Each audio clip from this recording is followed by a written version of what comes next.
Hi friends नमस्कार चंद्रमा blog पाँचमिशाली आज गुरुवार तार जन्य सयाबिन फल आमी सिद्ध करे जल निंगड़े निচ্ছি নুন और हलुद দিয়ে সয়াবিন ফলটাকে আমি মেখে নিচ্ছি আর কড়াইতে আমি সরিষার তেল গরম হতে দিয়ে দিচ্ছি আলু আর সয়াবিন ফল রান্না করব একসঙ্গে। দেখতে পাচ্ছ আমার মাখানো হয়ে গেছে। এখন আমি কড়াইতে ছেড়ে দিচ্ছি সয়াবিন ফলগুলো।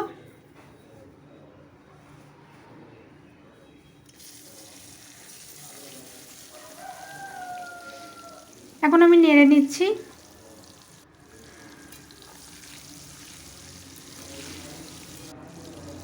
সয়াবিন ফল আমার ভাজা হয়ে গেছে, আমি উঠিয়ে নিচ্ছি।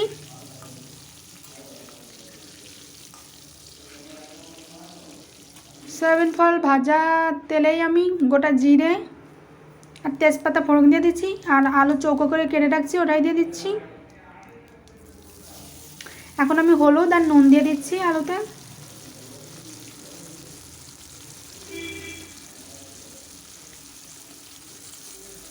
এখন হালকা একটু নাড়িয়ে নিচ্ছি। 5 মিনিটের মতন আমি আলুটাকে ভেজে নেব। 5 মিনিট হয়ে গেছে। এখন আমি আগে থেকে যে সয়াবিন ফলগুলো ভেজে রাখছিলাম ওইগুলোই দিয়ে দিচ্ছি।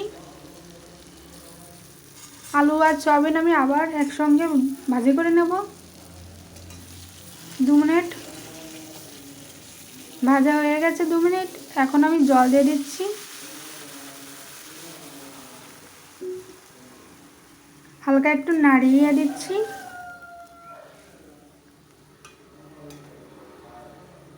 10 মিনিটের জন্য ঢেকে দিচ্ছি। 10 মিনিট হয়ে গেছে। এখন আমি কাঁচা লঙ্কা বাটা দিয়ে দিচ্ছি।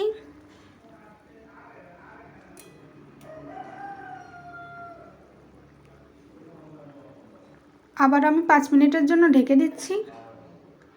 5 মিনিট আমার হয়ে গেছে। এখন আমি গরম মশলা দিয়ে দিচ্ছি। এখানে দারচিনি, ছোটো এলাচ আর লবঙ্গ বেটে নিচ্ছি শিলনোড়ায় দিয়ে আমি 5 মিনিট জাল দিয়ে নেব। 5 মিনিট মতন জাল হয়ে গেছে, আমি তরকারিটা নামিয়ে নিচ্ছি। আজকের মতন ভিডিও এখানে শেষ করছি। My channel subscriber.